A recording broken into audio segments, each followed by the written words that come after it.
Hello बच्चों। I hope मैं आपको दिख रहा हूँ। थोड़ा सा मैं छत पे बैठा हूँ, ऐसे तो अंधेरा है बट ये जो लैपटॉप का जो मैकबुक का जो लाइट दिख रहा है उसी से मैं देख पा रहा हूँ, क्योंकि यहाँ पे माहौल अच्छा था, शांति थी। अभी रात के बज रखे हैं 2। तो मैं पढ़ रहा था तो मन किया अभी कुछ लेक्चर रिकॉर्ड कर लेते हैं, तो करने लग गया। बस यही है अपना, तो जो मन किया वैसे ही शुरू कर दिया। तो हम लोग जो अपना डिस्कस कर रहे थे लास्ट टाइम पे, कुछ तो डिस्कस कर रहे थे। स्पेक्ट्रोस्कोपी की कुछ चीज़ें डिस्कस कर रहे थे ना, जहाँ तक मुझे याद आ रहा है। स्पेक्ट्रोस्कोपी का हम लोग चीज़ें डिस्कस कर रहे थे। चलिए, तो वही वाली पीडीएफ मैं आपको शेयर करता हूँ और वहीं से शुरू करते हैं। बीच बीच में कभी कुछ मोर वगैरह की आवाज़ें आ रही है तो उसको थोड़ा सा आप इग्नोर कीजिएगा जब भी आप अगर देख रहे हैं क्लास तो। बाकी एंजॉय करते रहिए, चीज़ को मज़ा आएगा। ये लेक्चर नंबर 1 देखा था, मेरे को बहुत आनंद आ रहा है यहाँ पे।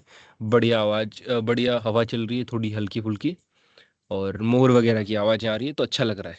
ठीक है, चलिए उससे आगे पढ़ते हैं अपन। लास्ट क्लास में हमने यहाँ तक पढ़ा था कि कौन सी जो फ्रीक्वेंसी है मेरे पास, कौन सी इलेक्ट्रोमैग्नेटिक रेडिएशन के कॉरस्पॉन्डिंग, है ना, कौन सी इलेक्ट्रोमैग्नेटिक रेडिएशन के कॉरस्पॉन्डिंग हम लोग किस टाइप की जो चीज़ें यूज़ करते हैं, और कौन सा फिनोमिनन होता है, और कौन सी इंफॉर्मेशन अपने को वहाँ से मिलती है, ये सारी चीज़ हमने पढ़ ली थी।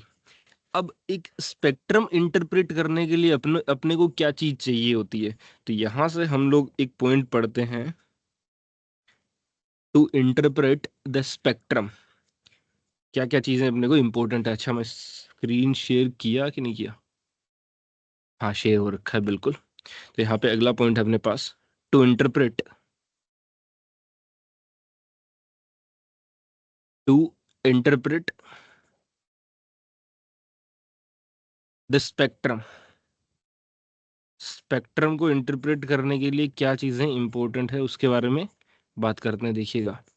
तो पहला पॉइंट है, we have to keep 3 fundamental ideas in our mind. 3 condition generally अपने पास होंगी, 3 फंडामेंटल थिंग्स है। अब 3 चीज है अपने पास। पहली है अपने पास बोहर फ्रीक्वेंसी कंडीशन। पहली इंपॉर्टेंट चीज है अपने पास बोहर फ्रीक्वेंसी कंडीशन। इसको समझाऊंगा क्या है ये, और लिखवाऊंगा भी, बोहर फ्रीक्वेंसी कंडीशन। आपसे डायरेक्टली ऐसे सब्जेक्टिव वे में लिखने को पूछ लिया जाता है तो क्या आप लिखेंगे, वो चीज़ मैं आपको बता देता हूँ। पहले मेरे पास क्या है, बोहर फ्रीक्वेंसी कंडीशन है भाई साहब। चलिए बात करते हैं बोहर फ्रीक्वेंसी कंडीशन के बारे में, ठीक है। तो पहला क्या है अपने पास, एक सिस्टम है जिसमें ट्रांजिशन हो रहा है बिटवीन टू एनर्जी स्टेट। सो पहले पॉइंट ये होना चाहिए कि बोहर फ्रीक्वेंसी कंडीशन के अकॉर्डिंग ये अलाउ होना चाहिए ना। When a system make a transition from one state to the another, it absorb or emit a photon whose energy is equal to the energy difference of those two states। ठीक है। तो पहले हम लोग यहाँ पे बोलते हैं कि हमारे पास व्हेन ए सिस्टम, थोड़ा सा मैं लिखने का चीजें बता देता हूँ आपको। तो मैं लिखता हूँ यहाँ पे, when a system, when a system, when a system makes a transition, makes a transition between two energy levels, between two energy levels, it it follows Bohr frequency condition. ये बोहर फ्रीक्वेंसी कंडीशन को follow करता है, Bohr frequency condition. ठीक है जी, condition. तो भाई साहब बात तो बता दीजिए, कौन सी दो कंडीशन है, मतलब कौन सी दो स्टेट के बीच में किस तरीके से क्या है बोहर फ्रीक्वेंसी कंडीशन। तो यहाँ पे मैं एरो लिख के एक पॉइंट लिखता हूँ, देखिएगा ध्यान से सुनिएगा। क्या है हमारे पास, when a system, when a system, जब एक सिस्टम अपने पास, when a system makes a transition, एक ट्रांजिशन करता है अपने पास, when a system makes a transition, when a system makes a transition between two energy level, then it definitely it have to follow Bohr frequency condition. ठीक है। तो so transition from one state, एक number state से one state to another state, to another state, one state to another state. Okay, एक transition एक state से another state में जब होता है, इट एब्जॉर्ब और इमिट, इसमें चाहे अपने पास दोनों चीजें हो सकती है, इट एब्जॉर्ब, इट एब्जॉर्ब, यहाँ पे एब्जॉर्प्शन हो सकता है, और इमिट, इमिशन भी हो सकता है। ठीक है, of a photon, of a photon, photon का एब्जॉर्प्शन भी हो सकता है, इमिशन भी हो सकता है। हुज एनर्जी, ये इंपॉर्टेंट बात है देखना, यहां से ये इंपॉर्टेंट बात है, हुज उसी फोटोन को एब्जॉर्ब या इमिट कर सकता है। हुज एनर्जी, उसकी एनर्जी, जिसकी एनर्जी अपने पास जो है, whose energy is equal to, is equal to the, is equal to the difference in energy of these two states, equal to the difference in energy of those two state. ये पहला important चीज है। Bohr frequency condition तो हर type की spectroscopy में लगती है। यहाँ पे ये E2 है अपने पास, कोई भी स्पेक्ट्रम के लिए क्या इंपॉर्टेंट चीज है, मान लेता हूँ ये E2 एनर्जी लेवल है, और लेट अस सपोज मेरे पास यहाँ पे E1 एनर्जी लेवल है। दो एनर्जी लेवल ले लिया हमने, E1 और E2। तो अब अगर मेरे पास किसी इलेक्ट्रॉन को E1 से, इलेक्ट्रॉन हो सकता है, it may be nuclear, it may be electron, different type of things हो सकती है। तो अगर उसको E1 से E2 में जाना है, तो इतनी एनर्जी का फोटोन एब्जॉर्ब करेगा, अगर E1 से E2 में जा रहा है तो, क्योंकि E1 मेरे पास लोअर एनर्जी स्टेट है, E2 हायर है। तो इतनी एनर्जी का फोटोन ये एब्जॉर्ब करेगा, कितनी एनर्जी का, जितनी का मेरे पास यहाँ पे, ये इतनी एनर्जी का फोटोन एब्जॉर्ब करेगा। थोड़ा सा ऐसे करके दिखा देता हूँ आपको, इतनी एनर्जी का फोटोन एब्जॉर्ब करेगा जितना इन दोनों के बीच में एनर्जी गैप है। ठीक है, जितना एनर्जी डिफरेंस है दोनों के बीच में, उतनी एनर्जी का फोटोन ये एब्जॉर्ब करेगा। ठीक है, इतनी एनर्जी का डेल्टा ई बराबर, डेल्टा ई जितना ही, और ये डेल्टा ई क्या होगा मेरे पास, E2 माइनस E1, इतना ही करेगा।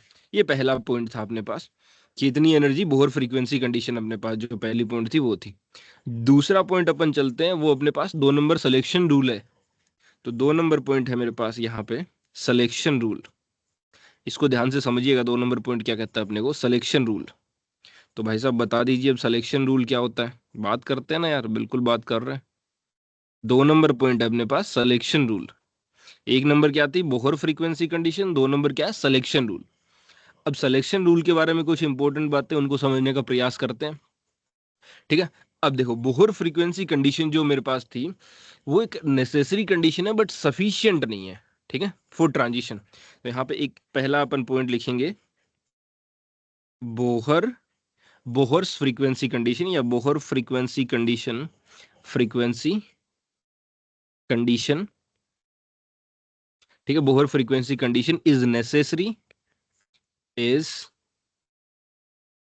नेसेसरी, ठीक है, but not sufficient, but not sufficient condition. इसके लिए, फॉर द ट्रांजिशन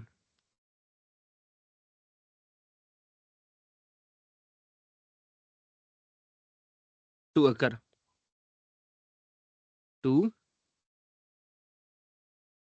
अकर, मतलब ट्रांजिशन होने के लिए बोहर फ्रीक्वेंसी कंडीशन जो है एक नेसेसरी है बट सफिशिएंट नहीं है। ठीक है, जरूरी है बट पर्याप्त नहीं है। मतलब ऐसा नहीं है कि बोहर फ्रीक्वेंसी कंडीशन होगी तो ट्रांजिशन हो ही जाएगा, ऐसा बिल्कुल नहीं है। ठीक है, मतलब जितना एनर्जी गैप है उतने के आपने फोटोन दे दिया तो वो ट्रांजिशन हो ही जाएगा, ऐसा सत्य नहीं है। मतलब वो एक नेसेसरी कंडीशन है, जरूरी है लेकिन पर्याप्त नहीं है, उसके अलावा भी और कुछ कंडीशन है। तो एडिशनल जो कंडीशन है उनके बारे में डिस्कस अभी करने वाले हैं अपने पास। तो अगला पॉइंट अपन यहां से देखते हैं, अगला पॉइंट क्या, ध्यान से देखिएगा। ठीक है, तो एडिशनल क्राइटेरिया जो है अपने पास वो क्या है, सिलेक्शन रूल। तो यहाँ पे अपन लिखेंगे क्या, एडिशनल एडिशनल एडिशनल क्राइटेरिया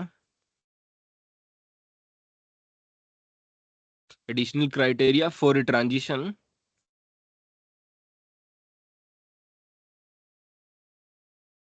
वो क्या है भाई साहब, बता दीजिए। वो भी वो है अपने पास, to occur is a selection rule, वो अपने पास selection rule. So to occur is a sorry is a selection rule, selection rule वो है मेरे पास सिलेक्शन रूल, बिल्कुल। अब सिलेक्शन रूल अलग अलग स्पेक्ट्रोस्कोपी में अलग अलग टाइप का हुआ, और जैसे जैसे हम लोग पढ़ेंगे वैसे वैसे समझेंगे। तो सिलेक्शन रूल वैसे बेसिकली अपने पास जनरली दो टाइप से हम लोग यहाँ पर डिफाइन करते हैं। तो जनरली अपने पास we are defining selection rule two types. तो यहाँ पे मैं लिख रहा हूँ generally, generally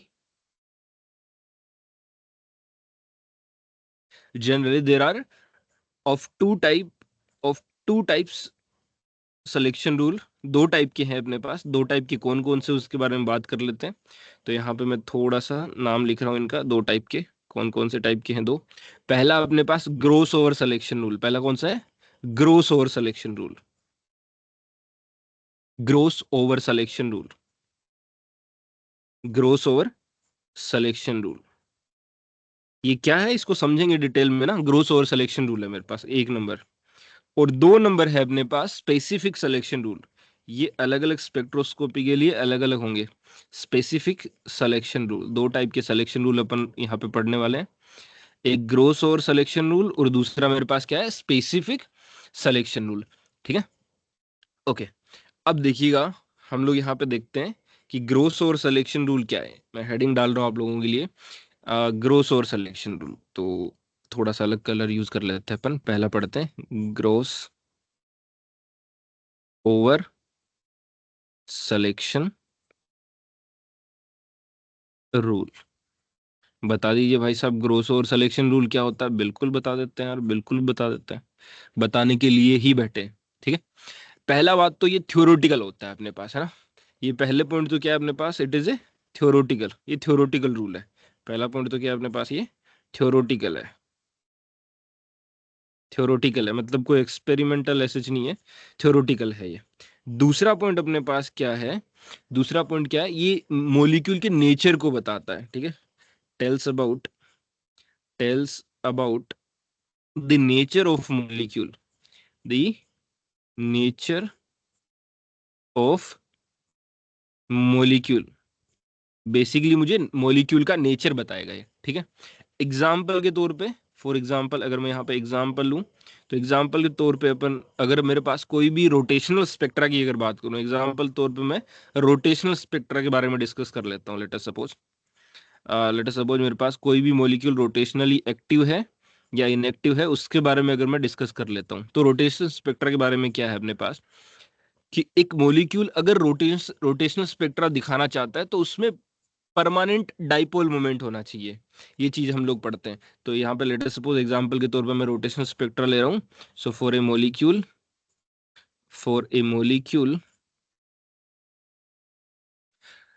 to be rotationally active, to be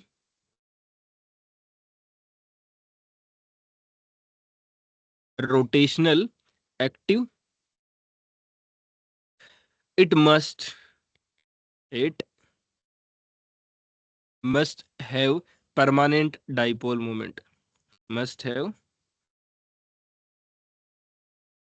permanent, उसके अंदर डाइपोल मोमेंट होने चाहिए। जेई आईआईटी जेएम तो इससे क्वेश्चन भी पूछ रहा है, परमानेंट डाइपोल मोमेंट। ठीक है, ये ग्रोस ओवर सिलेक्शन रूल है किसका, रोटेशनल स्पेक्ट्रोस्कोपी का। ठीक है, तो ग्रोस ओवर सिलेक्शन रूल आपके पास मॉलिक्यूल के नेचर के बारे में बात करता है। जैसे एग्जांपल के तौर पे मैंने ये बात करी आपसे, तो इससे तो आईआईटी जेएम क्वेश्चन भी पूछा हुआ है ना। ये तो आईआईटी जेएम इधर से पूछ लेता है, तो ये आईआईटी जेएम इधर से पूछा हुआ है question, IIT JAM. In fact NET GATE ने भी पूछ रखा है। ठीक है, सीएसआईआर नेट गेट में भी कुछ मॉलिक्यूल दे के पूछा हुआ है कि अपने पास कौन सा, लाइक आपको अगर डाइपोल मोमेंट परमानेंट मतलब फिक्स डाइपोल मोमेंट होना चाहिए अपने पास। डाइपोल मोमेंट पे जनरली हम लोग दो टाइप के पढ़ेंगे, एक परमानेंट डाइपोल मोमेंट, एक इंस्टेंटेनियस डाइपोल मोमेंट, मतलब किसी इंस्टेंट पे अगर जनरेट हो रहा है तो दोनों अलग अलग चीजें। ये ग्रोस ओवर सिलेक्शन रूल था। इसके बाद में अपने पास दूसरा है स्पेसिफिक सिलेक्शन रूल। क्या अपने पास दूसरा स्पेसिफिक सिलेक्शन रूल? तो दूसरा अपने पास स्पेसिफिक सिलेक्शन रूल। चलिए स्पेसिफिक सिलेक्शन रूल के बारे में डिस्कशन अपन कर लेते हैं। यहाँ पे क्या होता है भाई साहब स्पेसिफिक सिलेक्शन रूल? तो ये सब स्पेक्ट्रोस्कोपी के लिए अलग अलग होता है, और ये अपने पास थ्योरेटिकल नहीं है, ये कैसा होता है मैथमेटिकल होता है। तो यहाँ पे अगर मैं लिखना चाहूँ, यहाँ पे पहली बात तो क्या है, ये मैथमेटिकल होता है मेरे पास, उसकी तरह थ्योरेटिकल नहीं है। पहला पॉइंट तो क्या है मैथमेटिकल होता है मेरे पास। दूसरा पॉइंट क्या है ये अपने पास कि ये क्वांटम मैकेनिकली डिराइव्ड होता है, ठीक है। So it is quantum mechanically mechanically derived selection rule. तो यहाँ पे मैं लिख सकता हूँ it is quantum mechanically derived selection rule. ये अपने पास quantum mechanically derived selection rule है। एग्जाम्पल के तौर पे पर अगर मैं बात करूं आपसे, ये आता कैसे क्वांटम मैकेनिकली आता है। एग्जाम्पल के तौर पे ले लेता हूँ, एक एग्जाम्पल ले लेते हैं, है ना। बिना एग्जाम्पल तो बात होती नहीं है। तो लेट अस सपोज अगर मैं रोटेशनल स्पेक्ट्रा की बात करूं, जैसे वहां पे भी मैंने ग्रोस और सिलेक्शन रूल में भी रोटेशनल स्पेक्ट्रा का ही एग्जाम्पल लिया था, तो ये लेट अस सपोज यहाँ पे भी मैं रोटेशनल स्पेक्ट्रा की बात कर रहा हूँ।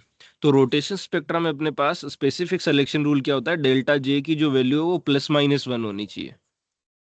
अपने पास स्पेसिफिक यहाँ पे रूल क्या होता है मेरे पास, डेल्टा जे की वैल्यू क्या होनी चाहिए, +-1। तो जिसमें डेल्टा जे की वैल्यू +-1 होती है, जिसमें डेल्टा जे की वैल्यू +-1 होती है, वो अपने पास स्पेसिफिक सिलेक्शन रूल है एक अपने पास यहाँ पे, ठीक है।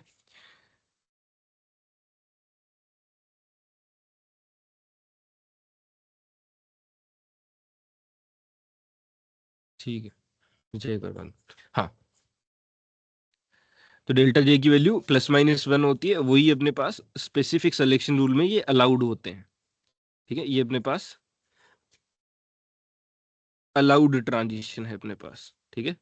अलाउड ट्रांजिशन है अपने पास, ठीक है।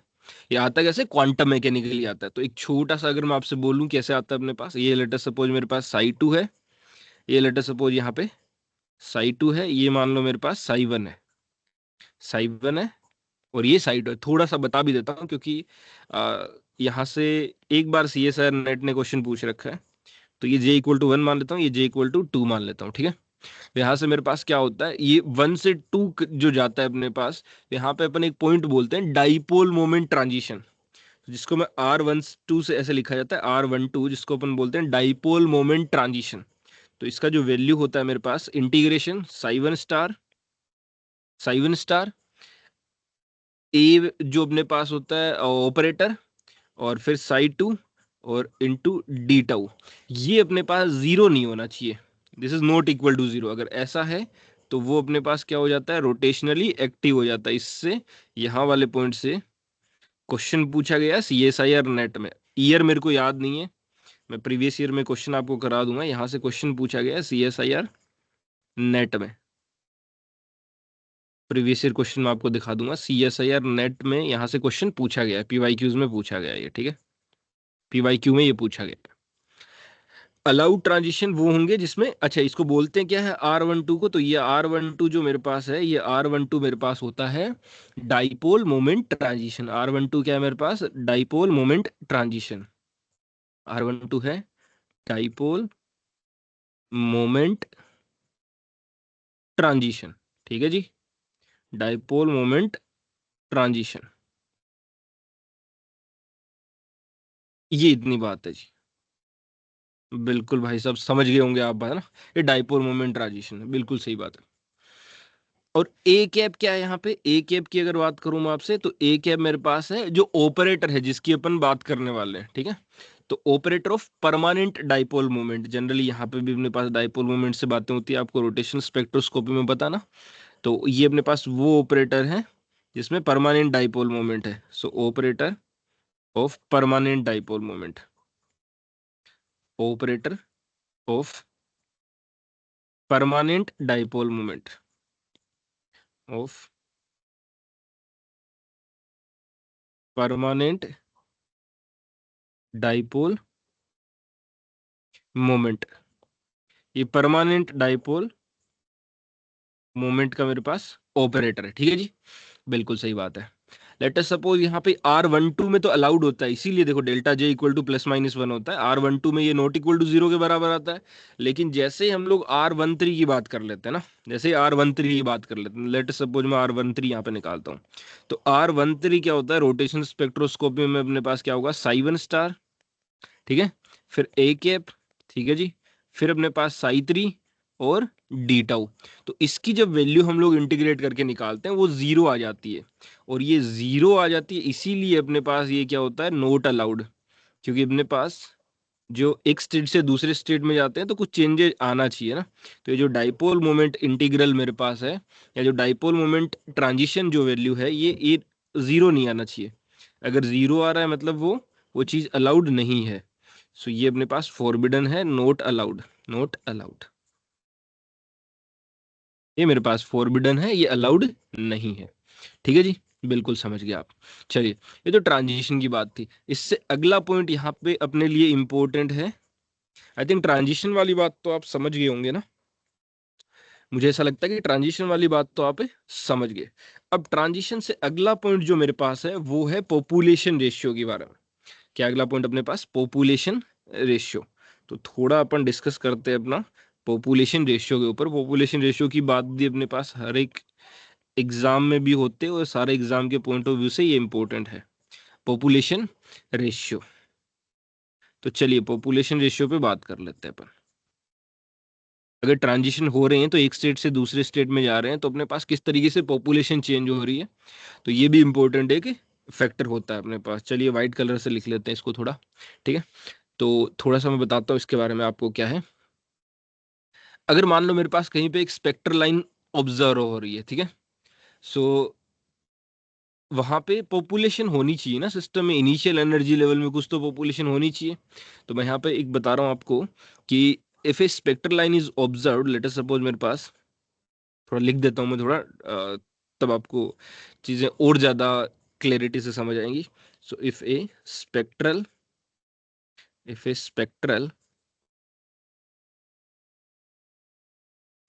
spectral line is observed, अगर कहीं पे एक स्पेक्ट्रल लाइन ऑब्जर्व्ड अपने को हो रही है, okay, so there must B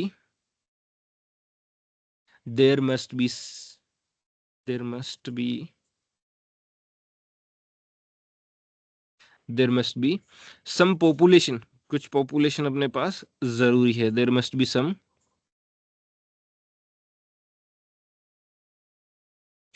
population of the system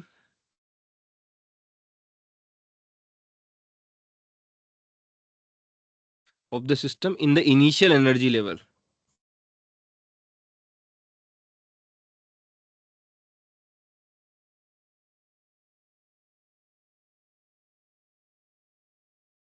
भाई साहब ये तो बहुत सिंपल सी बात है ना, कि अगर आपको कहीं एक जगह से दूसरी जगह जाना है, एक स्टेट से दूसरी स्टेट में जाना है, तो भाई साहब पहली स्टेट में आप रहोगे, आप होंगे तभी ना दूसरी स्टेट में जा पाएंगे।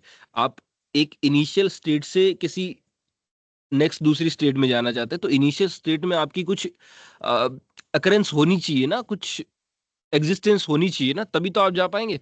तो आई थिंक ये तो सिंपल बात है, जो मैंने लाइनें लिखी है वो आपको आराम से समझ आ रही होंगी, ठीक है।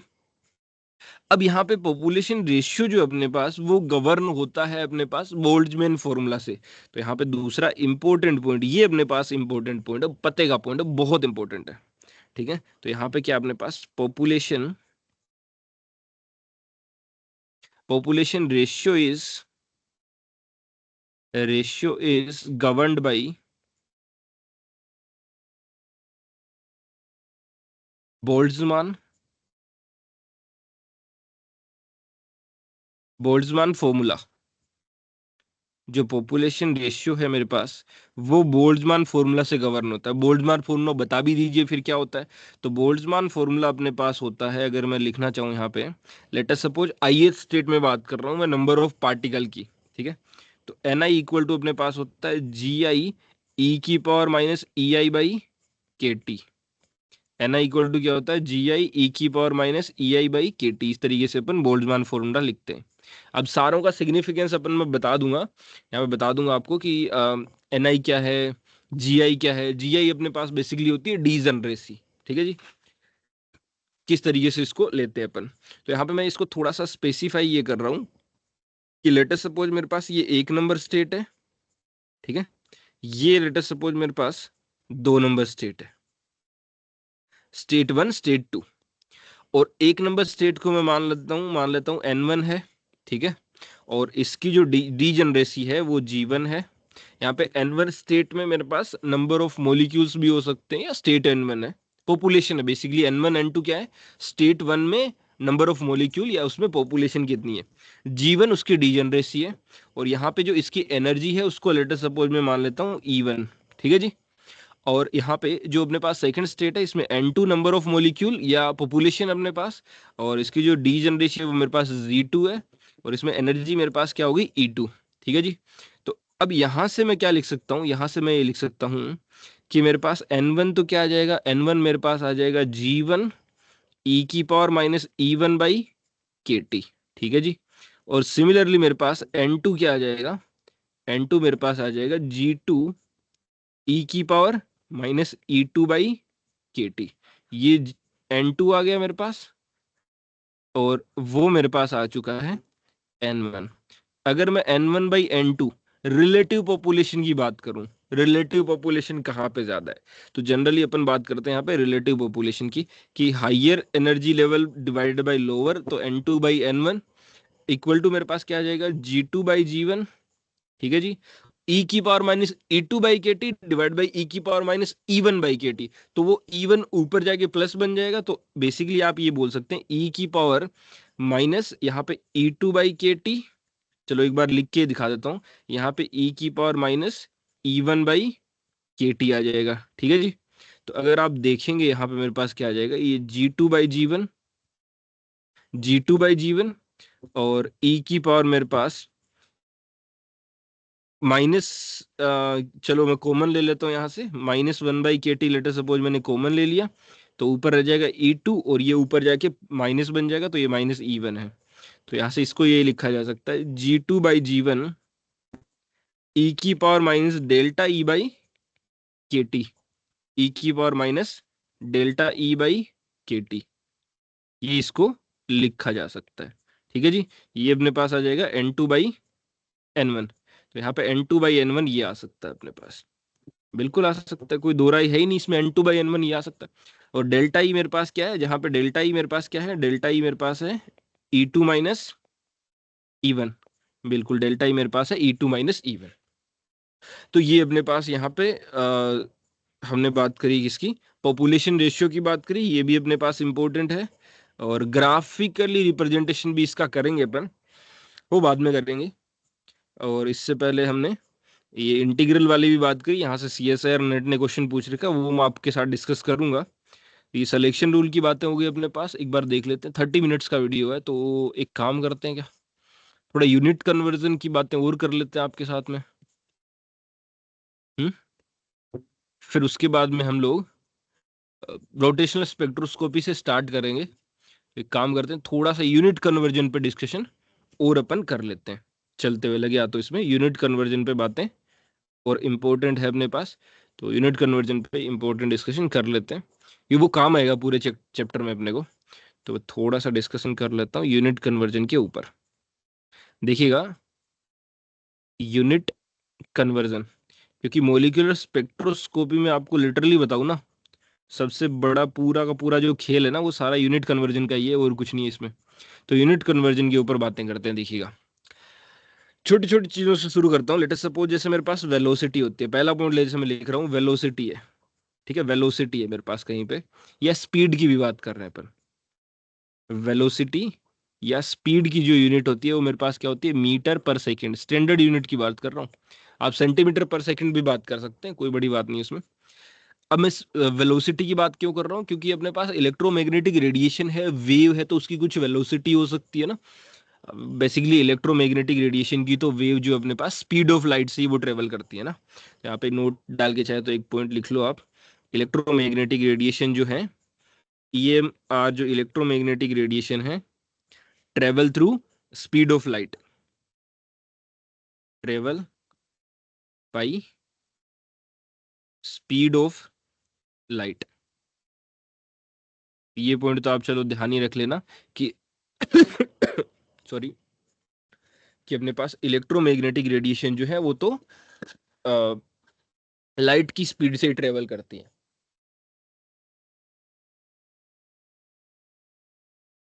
तो ये पॉइंट तो आप ऐसे ही ध्यान रख लेंगे, ठीक है जी, मान ली बात।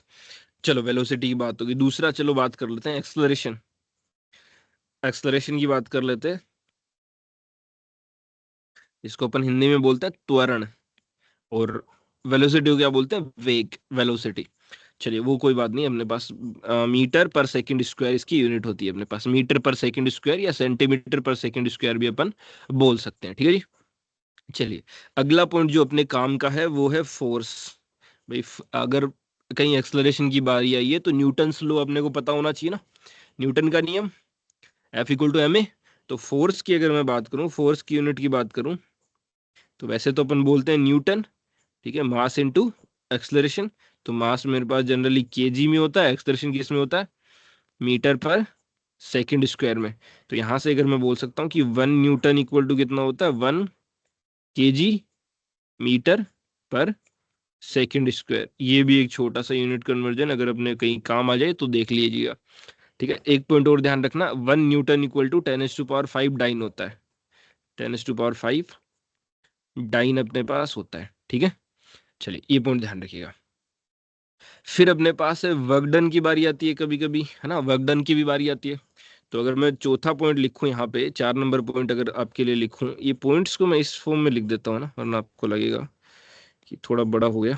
तो ये मान लो मेरे पास 3 नंबर पॉइंट है, ये लेटर सपोज 2 नंबर पॉइंट है, और ये मान लेता हूँ मेरे पास 4 नंबर पॉइंट है।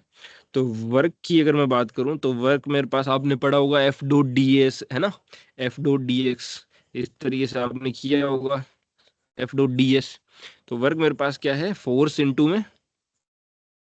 इनटू में डिस्प्लेसमेंट, फोर्स इनटू में डिस्प्लेसमेंट, ठीक है जी। तो फोर्स की यूनिट होती है मेरे पास न्यूटन, फोर्स की यूनिट क्या होती है, न्यूटन, जिसको भी थोड़ी देर पहले हमने केजी मीटर पर सेकंड स्क्वायर बात करी थी, तो केजी इंटू मीटर पर सेकंड स्क्वायर, ठीक है। तो सेकंड पर सेकंड स्क्वायर को अपन नीचे लिख देते हैं, या तो या सेकंड की पावर -2 लिख देते हैं। तो सेकंड स्क्वायर नीचे लिख दिया। डिस्प्लेसमेंट क्या होता है अपने पास, तो डिस्प्लेसमेंट तो मीटर में ही होता है, तो मीटर में ही होता है बिल्कुल, ठीक है। स्टैंडर्ड यूनिट की बात कर रहा हूँ, तो ये केजी मीटर की पावर 2 और सेकंड की पावर -2, ये इसकी यूनिट बन वर्क की। या फिर ग्राम में भी लिख सकते हो, ये मेरे पास आ गई। ये कौन सी यूनिट है मेरे पास, इसको बात करूं तो MKS, ये ऐसा यूनिट है अपने पास जिसको अपन जूल भी, ये 1 जूल के बराबर आ जाएगा, इसके बराबर आ जाएगा 1 जूल के बराबर। तो ये जो जूल वाली यूनिट है, अगर हम लोग बात करें कि इसमें CGS यूनिट में, तो CGS या फिर अर्ग जिसको अपन बोलते हैं, तो ग्राम सेंटीमीटर स्क्वायर अगर मेरे पास कहीं पे आ जाए, या सेकंड की पावर -2, तो ये अपने पास किस के बराबर होता है, 1 अर्ग के बराबर होता है। दिस इज इक्वल टू 1 अर्ग, ठीक है, ये ध्यान रखेंगे। और एक जूल और एक अर्ग में, क्योंकि ये अर्ग वाला जो अर्ग है ना, वो ERG, वो अपने पास बेसिकली एनर्जी की यूनिट है, एनर्जी या जिसको वर्क की बोलते हैं अपन। तो यहाँ पे एक ध्यान रखेंगे, 1 अर्ग इक्वल टू मेरे पास 10⁷ जूल होता है, 1 अर्ग इक्वल टू 10⁷ जूल होता है। इसका मतलब डेफिनेटली यहाँ पे क्या बड़ा है अपने पास, जूल और अर्ग में आपसे पूछा है तो पक्का ही क्या बड़ा है, जूल बड़ा है। अच्छा, ये 1 अर्ग इक्वल टू जूल कैसे हुआ, अगर मैं आपसे यहाँ पे पूछूं, तो किलोग्राम को ग्राम में कन्वर्ट किया, 10⁻³ आएगा। मीटर को सेंटीमीटर में कन्वर्ट करा अपने पास, तो 1 मीटर में 100 सेंटीमीटर होते हैं, तो 10⁻⁴ यहाँ से आ गया। और सेकंड इनवर्स तो सेकंड इनवर्स, ये तो डायरेक्टली दिख रहा है आपको, 10⁻⁷, ये यहीं से बना है। ये यूनिट कन्वर्जन जो है यहाँ से यहाँ शिफ्ट हुई है, यहाँ से यहाँ शिफ्ट हुई है। ठीक है, क्योंकि मेरे पास gram centimetre square per second square ये अर्ग होता है। आपके दिमाग में होगा कि व्हाट इज अर्ग, यहाँ से क्वेश्चन आ सकता है ना, क्वेश्चन बन रहा है आपके दिमाग में, अभी तक पता नहीं होगा आपको कि ये अर्ग क्या होता है ना, and how to convert it into joule. तो अर्ग कुछ नहीं है बेसिकली, यहाँ पे मैं बता देता हूँ, अगर आपसे कभी पूछ लिया जाए एग्जाम में व्हाट इज ERG, आप इसकी फुल फॉर्म तो गूगल कर लेंगे, कोई बड़ी बात नहीं है। सो यहाँ पे मीनिंग मैं बता देता हूँ। सो it is the unit of energy, या फिर आप क्या बोल सकते हैं, वर्क। ठीक है, एनर्जी या फिर वर्क, उसकी यूनिट है अपने पास। तो अगर मैं बोलूं कि वर्क को अगर मैं किलोग्राम F=m में जो होता है वहां से फोर्स, तो किलोग्राम अगर मैं इस तरीके से मेजर करता इसको, kilogram metre square per second square, kilogram metre square per second square, ये तो मेरे पास 1 जूल के बराबर होता है। ठीक है, ये 1 जूल के बराबर होता है। लेकिन अगर मैं देखूं इसको 1 अर्ग के बराबर, तो मैं क्या करूंगा, इस किलोग्राम को ग्राम में कन्वर्ट करूंगा, इसको ग्राम में कन्वर्ट करूंगा, इस मीटर स्क्वायर को सेंटीमीटर स्क्वायर में कन्वर्ट करूंगा, और सेकंड इनवर्स को, सेकंड की पावर -2 को सेकंड की पावर -2 ही रहने दूंगा। तो ये जो आएगा अपने पास पावर 10 की पावर 7 बनेगी। तो यहाँ पे ये जो कन्वर्जन है इसमें ये बात कर ली हमने कि 1 अर्ग इक्वल टू कितना होता है अपने पास, 10⁻⁷ जूल के बराबर होता है। ठीक है जी, तो ये एक, ओ माय गॉड, उल्टा बोल दिया मैंने, 10⁻⁷ अर्ग 1 जूल के बराबर होता है। Sorry sorry, my fault, sorry sorry sorry. अपने पास 1 जूल इक्वल टू 10⁻⁷ अर्ग होता है भाई साहब, है ना। कब से मैंने गलती बोल दी, ऊपर भी ये पॉइंट गलत लिख दिया, sorry sorry sorry, my fault है। 1 जूल इक्वल टू, क्योंकि जूल तो बड़ी यूनिट है ना, तो अर्ग अपने पास छोटी है, तो 10⁻⁷ अर्ग होता है, पक्का ये ना।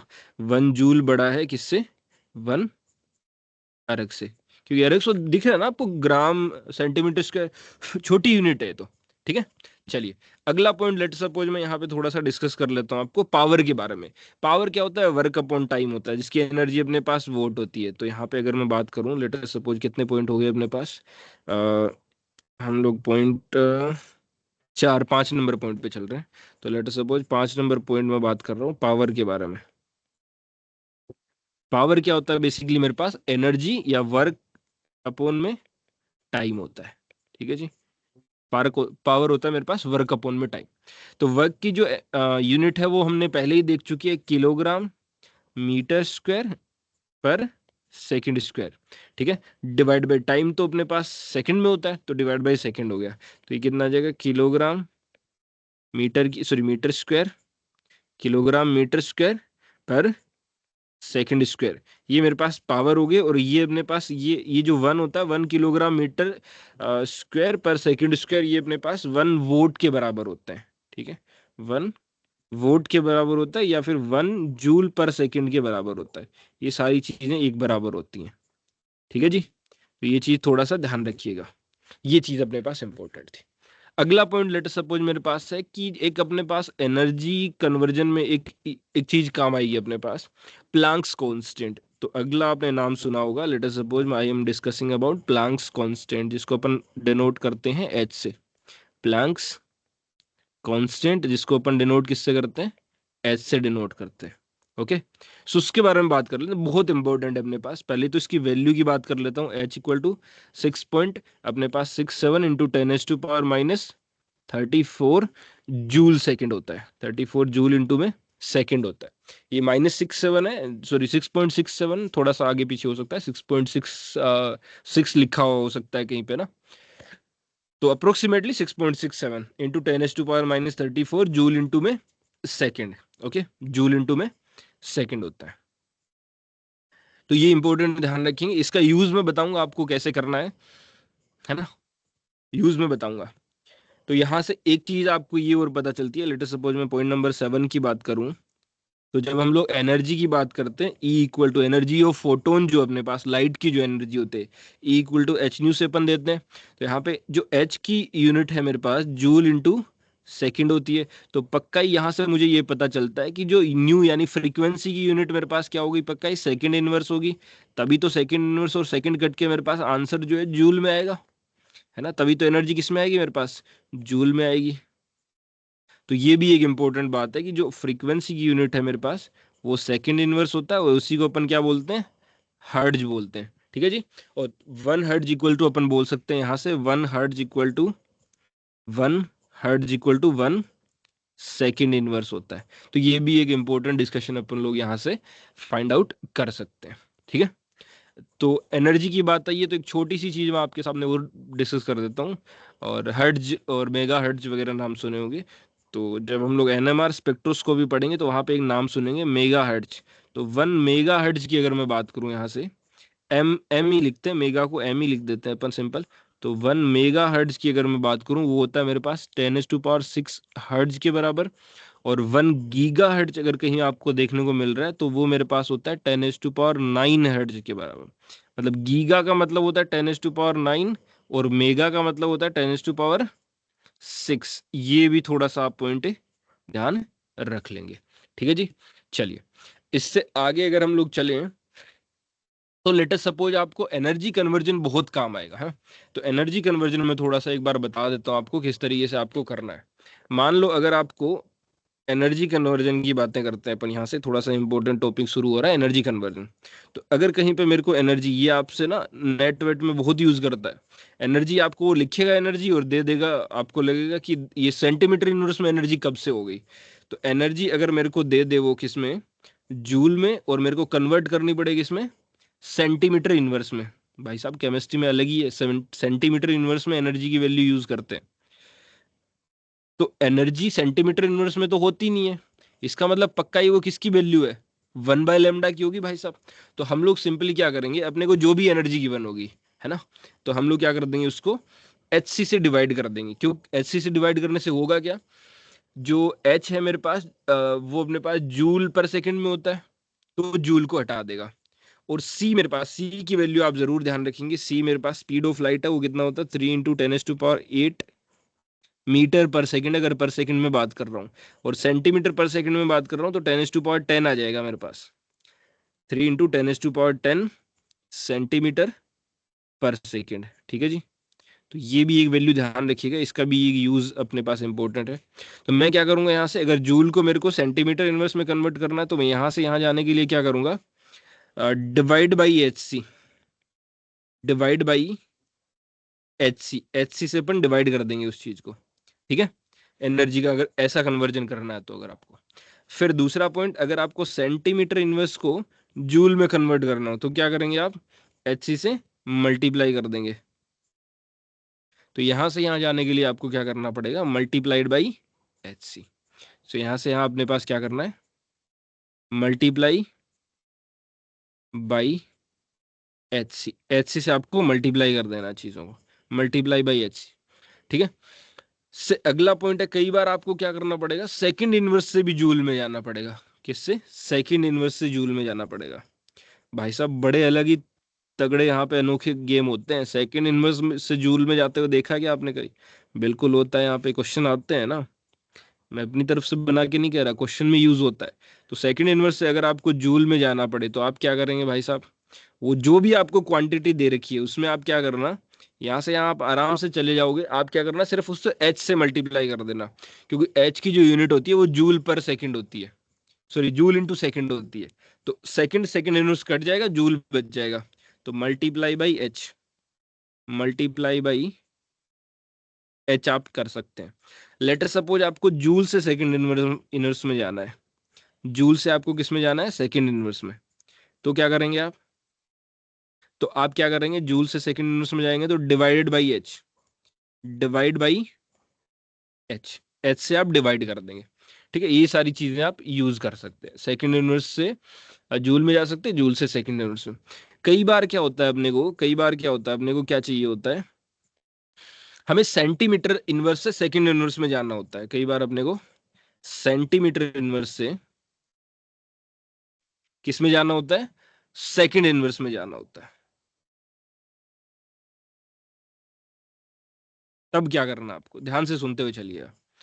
तो सेंटीमीटर यूनिवर्स से सेकंड यूनिवर्स में जाने के लिए आपको स्पीड ऑफ लाइट हेल्प कर सकती है। तो यहाँ से यहाँ जाने के लिए आप क्या करो, चूंकि उस speed of light generally centimetre पर सेकंड में होगा, जनरली क्या मतलब सेंटीमीटर पर सेकंड में ही होगा, तो सेंटीमीटर से सेंटीमीटर कट जाएगा, पर सेकंड आ जाएगा, तो मल्टीप्लाई बाई सी कर दो। क्या कर दो यहाँ पे, मल्टीप्लाई बाई सी से मल्टीप्लाई कर दो।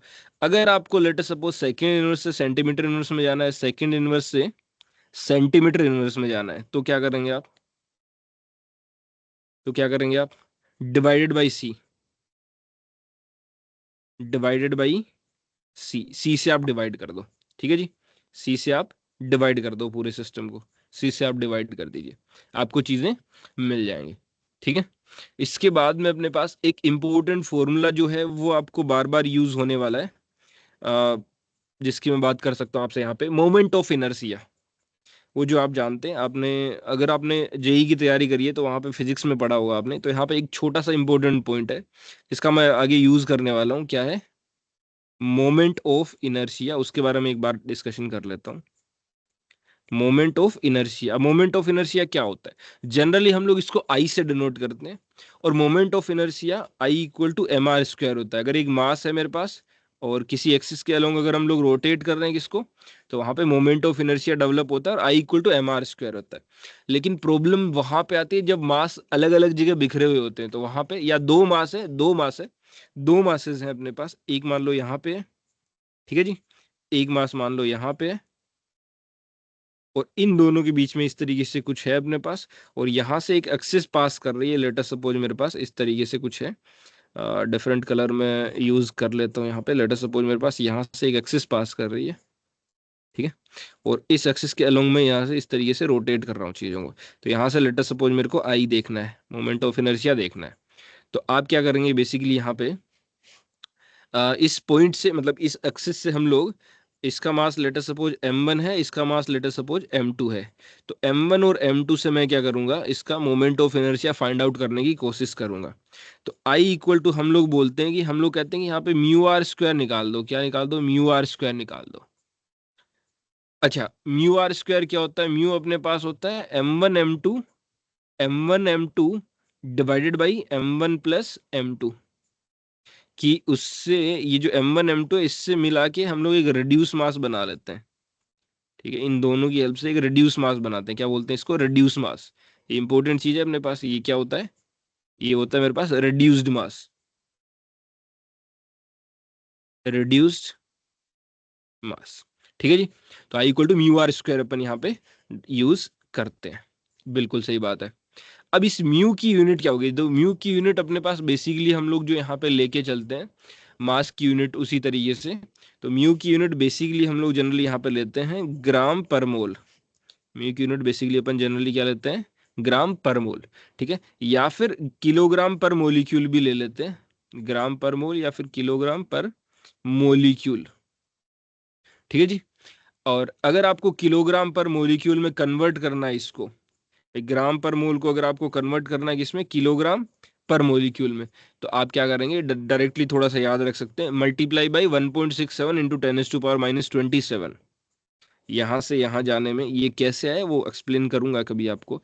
मल्टीप्लाई बाई कुछ नहीं, यहाँ पे जो Na है थोड़ा सा उसका रोल है, और थोड़ा सा मेरे पास किसका रोल है, ग्राम और किलोग्राम का, और कुछ खास नहीं यहाँ पे। तो मल्टीप्लाई बाई 1.67 इंटू 10⁻⁻27, इससे मल्टीप्लाई कर दो, आपको ग्राम पर मोल किस में कन्वर्ट हो जाएगा, किलोग्राम पर मोलिक्यूल में।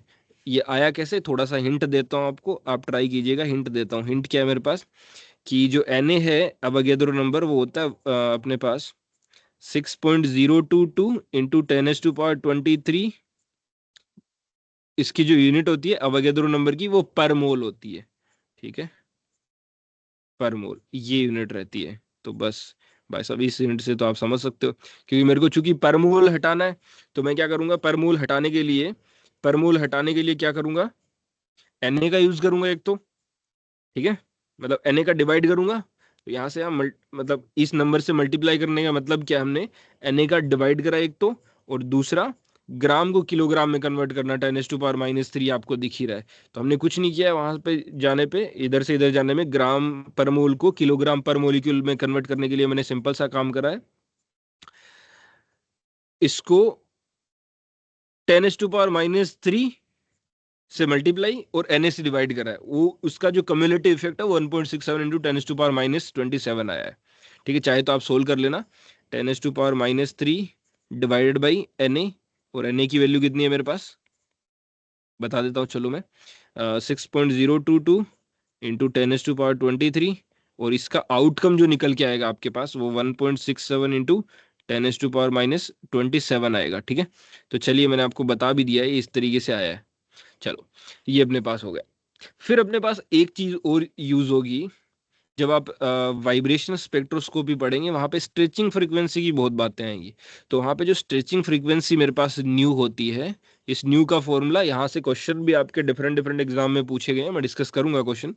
तो न्यू का जो फॉर्मूला होता है मेरे पास 1/2 pi under root K by mu, 1/2 pi under root K by mu. एक ये फॉर्मूला भी आप ध्यान रखेंगे। ठीक है जी, 1/2 pi under root K by mu. यहाँ पे के मेरे पास होता है फोर्स कांस्टेंट, के मेरे पास क्या होता है, फोर्स कांस्टेंट।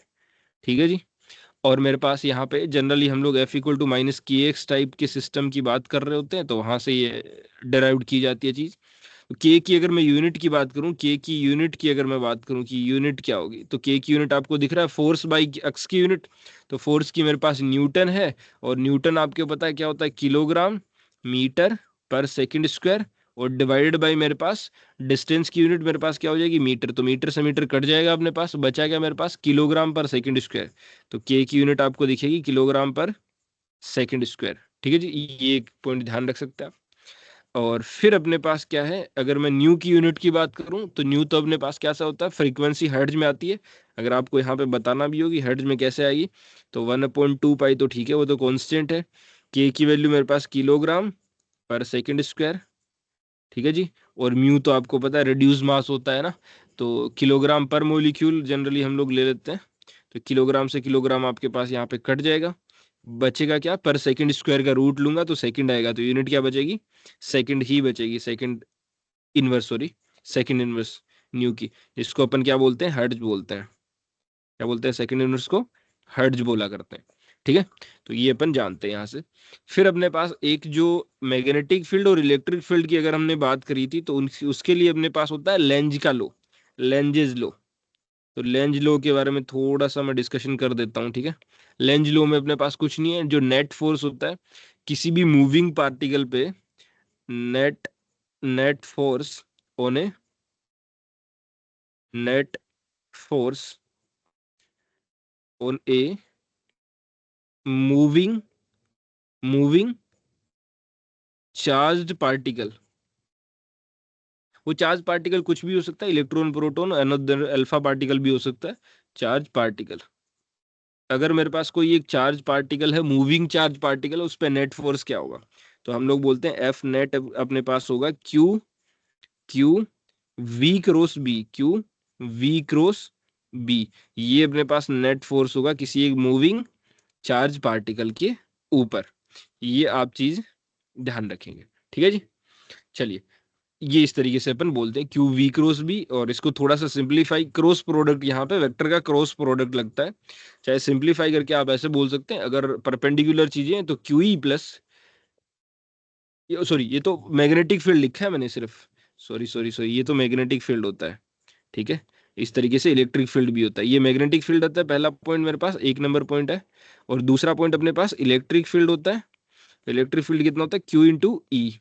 तो अगर मेरे को नेट लिखना है, एफ नेट लिखना है, तो एफ नेट कितना हो जाएगा, Q E plus Q V cross B.